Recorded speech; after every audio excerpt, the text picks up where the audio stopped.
In World War II, the large-scale, relentless bombing operations of American air forces gave the world convincing proof of the destructive power of our aircraft.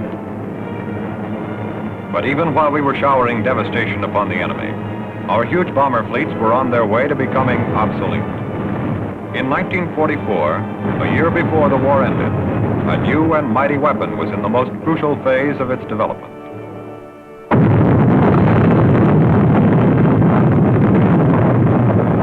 A year later, in 1945, this weapon, the atomic bomb, became a reality.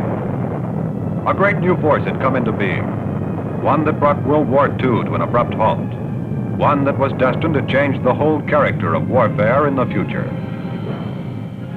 Much remained to be learned, however, about this newest and most deadly of weapons, so a long and elaborate series of tests was planned and undertaken by the armed services of the United States, in close cooperation first with Manhattan District, and later, after 1947, with the Atomic Energy Commission.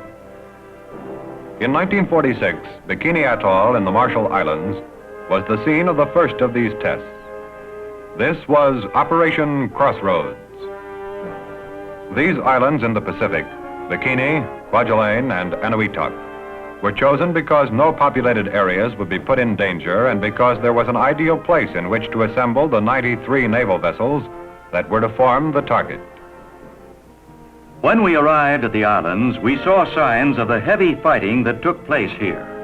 Little Japanese cemeteries reminded us of those terrific battles. Coming into Eniwetok Island in the weeks preceding the bomb drop were many C-54s, bringing men, supplies, and technical equipment. Operation Crossroads was to be a scientific experiment on a vast scale, both in the quantities of materiel and in the number of personnel. Many thousands of us, all the armed services and civilian experts, were needed at the islands for the tests. Our air arm had the responsibility not only for logistics, but also for furnishing men and aircraft for the bomb drop, for gathering weather data aloft, for air rescue,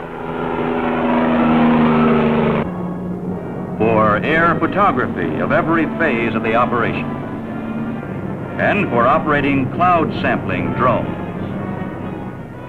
Kwajalein was the base for our Crossroads B-29s. We needed them in many ways. Every one of them had an important assignment, and all were going to be aloft at H-hour on Able Day. Another chapter in the long and honorable history of the B-29.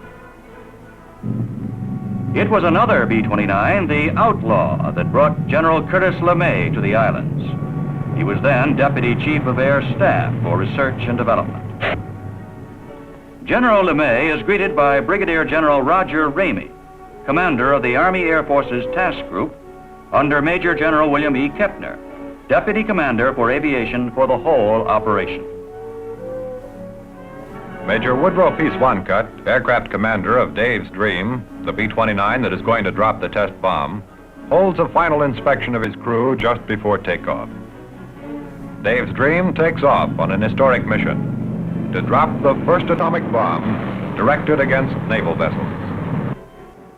Aboard USS Mount McKinley, 14 miles from the target area, Vice Admiral William Blandy, in charge of the entire operation as commander of Task Force 1, and his staff are waiting for H-hour, the big moment when the bomb will fall. Dave's Dream, aloft and ready. Major Swancutt is at the controls, all set as his men are, for the bomb run when he gets the word. Major Harold E. Wood, the bombardier, ready to bring to a climax many months of preparation by a great many people. With Dave's Dream airborne, it's time for the B-17 drones to take off. They will be sent through the cloud mass after the detonation to pick up samples for radioactivity tests. At first, the drones are under control from the ground. Soon, the motherships will take over. Operation Crossroads combined all the features of a full-scale military operation and the conditions of a laboratory experiment of imposing proportions. The ground control pilot now turns the drones over to the mother aircraft. And there she is, more of the B-17 drones are moved toward the target area.